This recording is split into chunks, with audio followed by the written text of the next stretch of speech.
शिवारचा MOU sign केला. अति महत्वाकांक्षी असा हा प्रकल्प राहिलेला आहे. सुरुवातीपासून 2014 पासून काय पुढचे तुम्ही नियोजन केले? आज आम्ही माननीय मुख्यमंत्री महोदयांच्या उपस्थितीमध्ये जलयुक्त शिवार 2 या संदर्भात श्री श्री रविशंकरजी यांच्या आर्ट ऑफ लिव्हिंग फाउंडेशन सोबत एमओयू साइन केलाय. 30 जिल्ह्यांमध्ये त्यांच्यासोबत आम्ही काम करणार आहे. जलयुक्त शिवार 1 मध्येही आर्ट ऑफ लिव्हिंगने प्रचंड मोठं काम केलं होतं आणि अनेक गावं दुष्काळमुक्त करण्यामध्ये त्यांचा मोठा सहभाग होता. आता त्याचा स्केल वाढवून आम्ही हे काम मोठ्या प्रमाणात त्या ठिकाणी करतो आणि त्यासोबत एक त्यांनी नैसर्गिक शेतीचं मॉडेल तयार केलं आहे. या नैसर्गिक शेतीचं जे त्यांचं मॉडेल आहे त्याचाही एमओयू आम्ही केलेला आहे.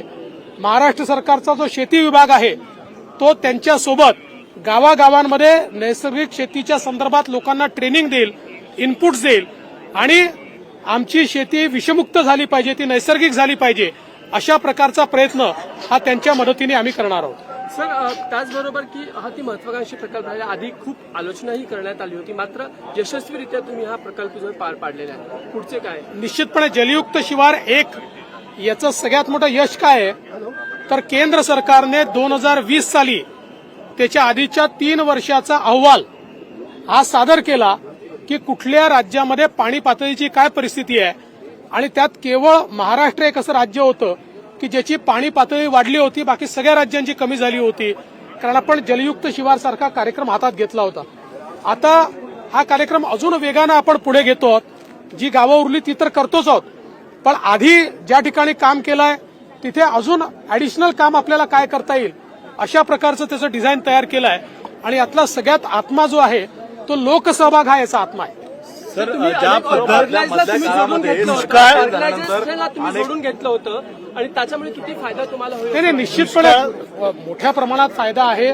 खूप वेगवेगळ्या ऑर्गनायझेशन्स या ठिकाणी काम करतायत. नाना पटेकर यांची ऑर्गनायझेशन आहे, आमिर खान यांची ऑर्गनायझेशन आहे, शांतीलाल मुथाजींची ऑर्गनायझेशन आहे. म्हणजे मी खरं म्हणजे नावं अनेक घेऊ शकेल, मकरंद अनासपुरे आहेत. इतके वेगवेगळे लोक यामध्ये काम करतायत आणि त्या सगळ्यांमुळेच खरं म्हणजे मी असं म्हणेन की आपल्याला या ठिकाणी लोकसहभाग मिळतोय. सर, दुष्काळ शेयरिंग को लेकर फाइनलाइज कुछ हुआ है क्या महायुति के? देखिए, सीट शेयरिंग को लेकर कुछ भी फाइनलाइज हुआ नहीं है. मैंने इतना ही कहा है कि साधारणतः जो लोग जो सीटें लड़े थे तो इनिशियल बातचीत करते समय उनकी सीटें उनके पास रहेगी. फिर उसमें कुछ बदलाव करना है, किसी को किसी की सीट देना है तो उसके ऊपर हम बातचीत करेंगे. तो इसका मतलब कुछ फाइनलाइज हुआ ऐसा नहीं है. एक बेसिक होता है कि किस चीज पर चर्चा होगी, तो चर्चा बेसिकली इस पर होगी कि कौन कौन सी सीट लढा था. जागा वाटपाच्या संदर्भात कुठलाही फॉर्म्युला ठरलेला नाही. मी केवळ एवढंच सांगितलं की ज्यावेळेस आपण बोलणी करतो तर त्या बोलणीला एक काहीतरी बेसिस आपल्याला द्यावा लागतो. तो बेसिस हा असेल की ज्यांच्याकडे ज्या जागा आहेत त्या पहिल्यांदा बेसिस मानलं जाईल, पण त्यातही समजा काही फेरबदल करायचा असेल तर त्यामध्ये चर्चा होईल. शांततेचं प्रतीक म्हणून श्री श्री रविशंकर यांना देखील आता एक पुरस्कार देण्यात आलेला आहे. कसं बघताय?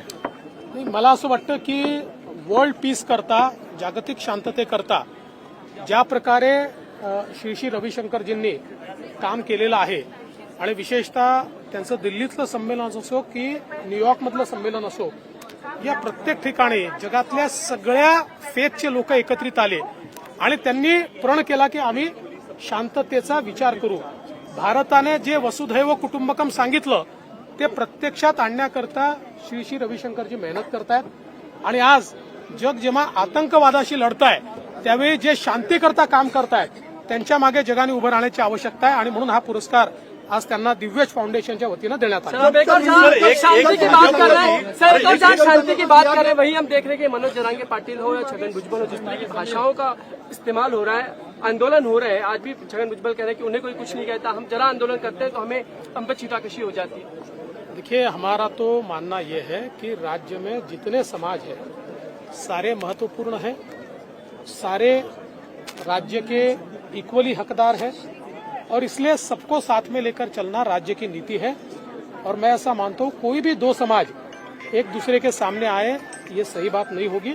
इसलिए सभी से मेरी करबद्ध प्रार्थना है कि सभी लोग अपनी बात को रखें दूसरे की बात पर प्रतिक्रिया न दें। सर मराठीमध्ये दोन्ही समाज आमने सामने आणण्याचा प्रयत्न भाजप करत असल्याचा आरोप जो आहे तो करण्यात येतोय. असं आहे की खरं म्हणजे महाराष्ट्रातले सगळे समाज हे महत्वाचे आहेत आणि महाराष्ट्राच्या वाटचालीमध्ये ते सगळे भागीदार आहेत.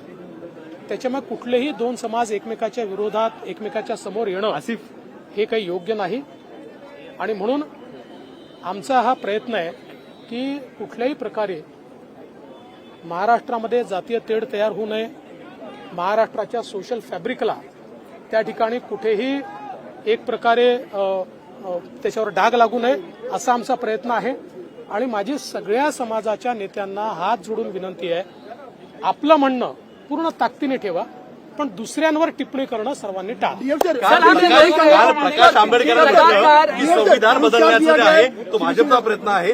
वारंवार अशी टीका होताना पाहायला मिळते. से प्रकाश आंबेडकर साहेब हे बॅरिस्टर आहेत आणि त्यांना याची पूर्ण कल्पना आहे की भारताच्या संविधानाचं बेसिक स्ट्रक्चर कोणालाच बदलता येत नाही, कोणालाच नाही. संविधानामध्ये ते परमिटेडच नाहीये. त्याच्यामुळे हा एक चुनावी जुमला आहे. संविधान बदलणार, कोणाचा बाप संविधान बदलू शकत नाही, संविधान कधीच बदलणार नाही.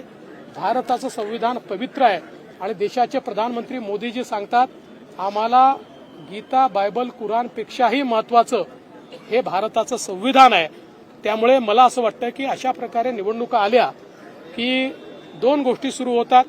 अर्ध्या लोकांचं संविधान बदलणार हे चालू होतं, अर्ध्या लोकांचं मुंबई तोडणार हे चालू होतं. आता हे आपल्याला वारंवार ऐकायला मिळेल. मुंबई कोणी तोडू शकत नाही, संविधान कोणी बदलू शकत नाही. त्यामुळे आता यांनी नवीन मुद्दे शोधले पाहिजेत. सर संविधान